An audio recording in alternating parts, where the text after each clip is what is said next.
հետ խաղաղության պատշաճ համաձայնագրի եւ երբ երկու կողմից քաղաքական համաձայնության հասան մենք ողջունել ենք եւ մենք քաջալերում ենք Ադրբեջանին ստորագրել այս համաձայնագիրը որպեսզի այսպիսի տարածաշրջանում որը շատ կարեւոր է կենտրոնական դեր ունի եւ դրա առիթը կունենանք խոսելու Երևանյան երկխոսության շրջանակում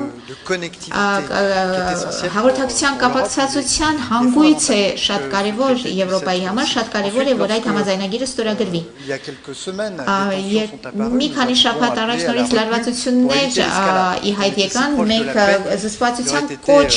արեցինք որովհետև այսքան մոտ խաղաղությանը իսկապես ողբերգական կլիներ որ բռնության պատճառով եւս մեկ անգամ հարցի տակ դրվի խաղաղությունը ես եւս մեկ անգամ նշում եմ որ մենք ցանկանում ենք որ քաղաքական համաձայնության կարողանան գալ եւ համաձայնագիրը ստորագրվի հիմա կվերադառնամ նորից նախորդ հարցին Ռուսաստանի եւ Ֆրանսիայի միջև անհամաձայնությունների նույնիսկ որոշակի թշնամանքի մենք Ֆրանսիան Եվրոպան մենք պատերազմի մեջ չենք ոչ Ռուսաստանի դեմ ոչ ռուս ժողովրդի դեմ սակայն մենք դիմադրում ենք պուտինիզացիային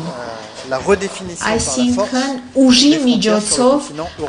եվրոպական մայրցամաքի վրա սահմանների վերագծմանը այս սկզբունքը մենք չենք կարող ընդանել դրա դեմ մենք դիմադրում ենք այդ դիմադրությունը դրսևորվում է մեր աջակցությամբ Ուկրաինայի սուվերենությանը անկախությանը եւ տարածքային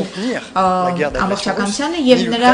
ռազմական ջանքերին զսպելու համար ռուսական ագրեսիան այսինքն ոչ Եվրոպան ոչ Ֆրանսիան որևէ նկարտում չունի եւ պահանջ տարածքային պահանջ չունի Ռուսաստանի նկատմամբ ընդհակառակը եւ մեր դիմադրությունը շարունակելու է դրսևորվել նաեւ գնալով ավելի ու ավելի ծանր պատժամիջոցների միջոցով որոնք կփորձեն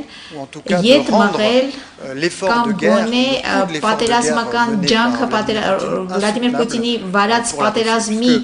ջանքը ավելի անտանելի դարձնել, որովհետև մեր ցանկությունն է, որ պատերազմը դադարի եւ բանակցություններ սկսվեն։ Ուկրաինացիները արդեն պատրաստ են, հիմա հերթը Վլադիմիր Պուտինինն է։ Վերջին հարցի հնարավորությունը Armen Press։ Nous avons 8 minutes.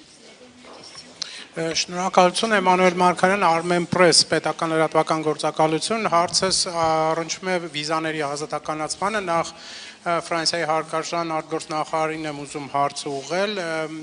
մի կողմից երկրները եվրոպական իրենց միգրացիոն քաղաքականությունն են խստացնում բայց մյուս կողմից էլ տեսնում ենք որ ակտիվ այդ բանակցությունները Հայաստանի հետ վարվում են վիզաների ազատականացման հետ կապված Ինչ եք ակնկալում պարոն այս գործընթացից, ինչ դա կտա Եվրոպային նաև, ինչ կտա Հայաստանին պարզ է, որովհետև մենք սպասում ենք դրական ավարտին այդ գործընթացի, եւ օգտվելով առիթից նաև պարոն Միրզոյան մի քանի խոսքով ասեիք, թե ինչ փուլում են բանակցությունները այժմ վիզաների ազատականացման հետ կապված։ Շնորհակալություն։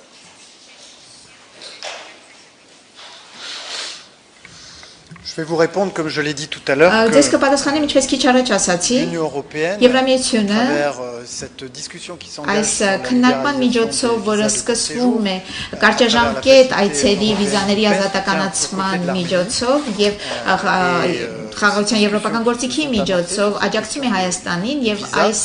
բանակցությունները Հուսով եմ, ցանկանում եմ, որ կհանգեցնեն ստեղծելու նոր հնարավորություններ ի նպաստ հայերի, բայց նաև Եվրամիության։ Շնորհակալ եմ, ես էլ կփորձեմ հնարավորինս համառոտ անդրադառնալ, հատկապես որ շատ այստեղ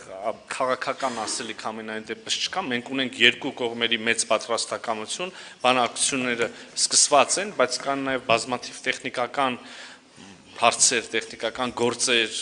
որոնք պետք է արվեն,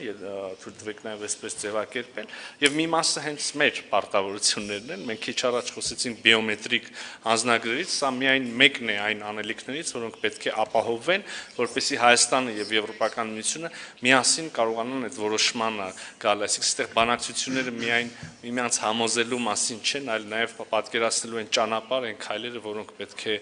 արվեն երկու կողմերի կողմից էլ Այսքանը շնորհակալություն։